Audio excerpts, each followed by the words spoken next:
பொன்னியின் store இன்னைக்கு எபிசோட விஜய் டிவியில் டெலிகாஸ்ட் ஆயிடுச்சு. இன்னைக்கு என்னென்ன சுவாரஸ்யமான விஷயங்கள்லாம் நடந்தது, எபிசோடு எப்படி இருந்துச்சு அப்படின்னு ஒரு சின்ன ரிவ்யூ பார்க்கலாம். பாண்டியனும் கோமதியும் கோயிலுக்கு ஒன்றா பைக்கில் வராங்க. அதுக்கு முன்னாடியே வீட்டில் இருக்க எல்லாரும் கோயிலுக்கு வந்துடுறாங்க. அப்போது ராஜுக்கும் கதிருக்கும் திரும்ப சண்டை ஆரம்பிக்குது. அப்போ செந்தில் சந்தேகப்படுறாரு. ஆமாம், நீங்கள் 2 பேரும் லவ் மேரேஜ் தானே அப்படின்னு கேட்குறாரு. இப்படி சண்டை போட்டுக்கிறீங்களேன்னு மீனாவும் சிரிச்சுட்டு ஆமாமான்னு சொல்லிட்டு பேச்சை மாற்றிடுறாங்க. அப்புறம் பாண்டியனும் கோமதியும் வந்ததும் தங்கமயில் கிண்டல் பண்ணுறாங்க. நாங்கள் பைக்கில் வரும்போது ஒரு லவ் ஜோடியை பார்த்தோம் அப்படின்னு சொல்லிட்டு கிண்டல் பண்ணிட்டு பேசிகிட்டே வராங்க. அப்போ எதிரில் சக்திவேலும் அவர் பையனும் வராங்க. அவங்கள பார்த்ததுமே பாண்டியன் அப்படியே நின்றுட்டுறாரு. அது சக்திவேல் நம்ம இந்த நேரம் தான் கோயிலுக்கு வரணுமா அப்படின்னு சொல்லிட்டு ஓரமாக போய் உட்காந்துட்றாங்க. பாண்டியன் பேர்லேயே எல்லாரும் அர்ச்சனை பண்ணணும்னு சொன்னதும் பாண்டியனும் சரின்னு சொல்லிட்டு அவர் பேர்லேயே அர்ச்சனை பண்ண சொல்லிடுறாரு. பாண்டியன் பேரில் அர்ச்சனை பண்ணிவிட்டு வெளியில் வரும்போது கோயிலை சுற்றுறாங்க. அப்போது பாண்டியன் சக்திவேல் உட்காந்துருக்கிறத பார்த்துட்டு, கோமதி நீ கோயிலில் கொஞ்ச நேரம் உட்காந்துட்டு வரலாம் தானே சொன்னேன், வா இங்கே உட்காரலாம் அப்படின்னு சொல்கிறாரு. அதுக்கு பழனிவேல் பின்னாடி போய் உட்காரலாம் மச்சான், இங்கே வேணாம் அப்படின்றாரு. ஏன்னா அவருக்கு நல்லாவே தெரிஞ்சிருக்குது இவங்க 2 பேரும் உட்காந்தா அங்கே ஏதாவது பிரச்சனை வரும், பிறந்த நாள் சொல்லிட்டு கோயிலுக்கு வந்திருக்கோம், எதுக்கு இப்படி தேவையில்லாத பிரச்சனை அப்படின்னு சொல்லிட்டு பழனிவேலும் யோசிக்கிறாரு. கோமதியும் அதே மாதிரி தான் யோசிக்கிறாங்க. ஆனால் வெளியில் சொல்லலை. ஏன்னா கண்டிப்பாக பாண்டியன் சொன்னால் ஒத்துக்க போகிறதில்ல.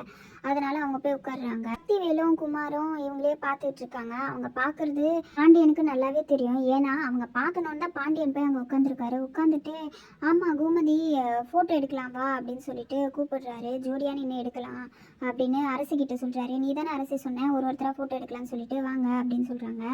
அப்போது கோமதியும் பாண்டியனும் ஒன்றா நின்று ஃபோட்டோ எடுக்கிறாங்க. அப்போ பாண்டியன் சொல்கிறாரு, ஆமாம் நான் இந்த ஊருக்கு வரும்போது தனியால் வந்தேன், என்னை அனாதைன்னு எல்லாரும் சொல்லிட்டு இருந்தாங்க. இப்போ பாரு என் பையன் பிள்ளைங்கன்னு குடும்பத்தோடு இருக்கேன்.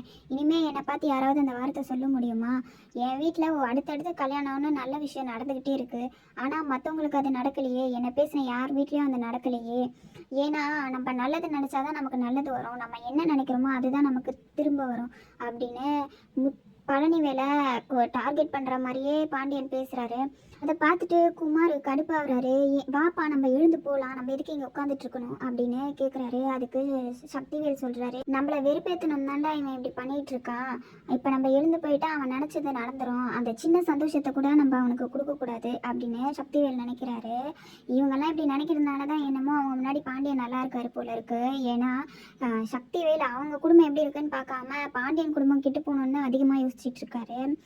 அப்புறம் பாண்டியன் எல்லாரும் ஃபோட்டோ எடுத்துகிட்டு போயிடுறாங்க. அப்போது சக்திவேல் பேசிகிட்டே இருக்காரு. அவன் சொல்கிறதுலேயும் ஒரு உண்மை இருக்குடா. ஏன்னா அவனுக்கு பாரு அடுத்தடுத்து அவங்க வீட்டில் கல்யாணம் நடக்குது. ஆனால் நம்ம வீட்டில் பாரு உனக்கு கல்யாணமே நடக்கலை, இருக்கிற ஒத்த பிள்ளை உனக்கே நடக்கலடா. இதுக்கு முன்னாடி ஆளுக்கு போட்டி போட்டுட்டு உனக்கு பொண்ணு கொடுக்க வருவாங்க. ஆனால் அதுக்கெல்லாம் காரணம் இவ தான் சொல்லிட்டு ராஜியை பற்றி பேசிகிட்டு இருக்காரு. ராஜி கூட அரிசி போகிறத பார்த்துட்டு கையில் வெண்ணெய் வச்சுக்கிட்டே நெய் களைஞ்சிருக்கோண்டா, உனக்கு தான் முறை பொண்ணு இருக்குதே, அப்புறம் எதுக்கு நம்ம வெளியில் பொண்ணு பார்த்தோம் அப்படின்னு சக்திவேல் சொல்கிறாரு. உடனே குமார் கேட்குறாரு, யாருப்பா அது எனக்கு முறை பொண்ணு அப்படின்னதும், பாண்டியன் பொண்ணு தான்டா, அவன் இருக்கும்போது நம்ம எதுக்கு வெளியில் உனக்கு பொண்ணு பார்த்தோம் அப்படின்ற மாதிரி பேசிகிட்டு இருக்காங்க. குமாரும் அதை பற்றி யோசிச்சுட்டு இருக்காரு. குமாருக்கு அரசியை கல்யாணம் பண்ணிக்கணுன்ற ஒரு எண்ணம் இல்லைனாலும் அவர் இவங்களை பழி வாங்குறதுக்காகவாவது கல்யாணம் பண்ணிக்கணும்னு தான் கண்டிப்பாக நினைப்பாங்க. ஏன்னா குமாருக்கு என்ன பிரச்சனைன்னு தெரியாமலே குமாருக்குள்ள ஒரு வெறுப்பையும் விரோதத்தையும் சக்திவேல் வளர்த்து வச்சுருக்காங்க. பாண்டியன் எல்லார் கூடவும் உட்காந்து நைட்டு சாப்பிட்டுட்டு இருக்காங்க. எல்லாரையும் சாப்பிடுங்கன்னு சொல்லிட்டு சாப்பாடை பரிமாற சொல்கிறாரு. அப்போ கதிருக்கும் சாப்பாடு கொடுக்க சொல்கிறாரு. ஒரு வேளை 2 வேளை செஞ்சால் பரவாயில்ல, இத்தனை வேலை செய்கிறானே அவன், இந்த மாதிரி நல்லா சாப்பிட்டா தானே வேலை செய்ய முடியும் அப்படின்னு கதிர் மேலே அக்கறையாக பேசுகிறாரு. அதை பார்த்து கோமதிக்கும் ரொம்ப சந்தோஷமாகுது. மீனாவும் ராஜியும் சந்தோஷப்படுறாங்க. அதுக்கப்புறம் இனிமேல் இதே மாதிரி எல்லாருக்கும் பிறந்த நாள் கொண்டாடணும், ஏன்னா இன்றைக்கி நடந்த பிறந்த நாள் அவ்வளோ சந்தோஷமாக இருந்ததுடா அப்படின்னு பேசிகிட்டு இருக்காங்க. அடுத்த வருஷத்துலேருந்து 1 கிலோ 2 கிலோ இல்லை 5 கிலோ 10 கிலோன்னு கேக் கட் பண்ணணும் அப்படின்றாரு. அதுக்கு பழனிவேல் சொல்கிறாரு, மச்சான் சொன்னால் மட்டும் போதாது, நம்ம கொடுத்த வாக்கை காப்பாற்றணும் அப்படின்னு. பாண்டியன் சொன்னால் கொடுத்த வாக்கை கண்டிப்பாக காப்பாற்றுவாண்டா அப்படின்னு சொல்லிட்டு எல்லாருக்கும் பாயசத்தை எடுத்துகிட்டு வர சொல்லிட்டு எல்லாருக்கும் பாயசத்தை கொடு கோமதி அப்படின்றாரு. பாயசம் வச்ச கைக்கு தங்க வளையல் தான் போடணும்னு சொன்னதும் கோமதி கையை நிட்டுறாங்க. கண்டிப்பாக நான் வாங்கி தங்க வளையல் போடுறேன் அப்படின்னு சொல்கிறாரு. இன்றைக்கி எபிசோட் ஃபுல்லாக பாண்டியன் நல்லா சந்தோஷமாக இருந்தார். அதுக்கு எல்லாத்துக்கும் காரணம் ராஜி, மீனா, தங்கமயிலன்னு தான் சொல்லணும்.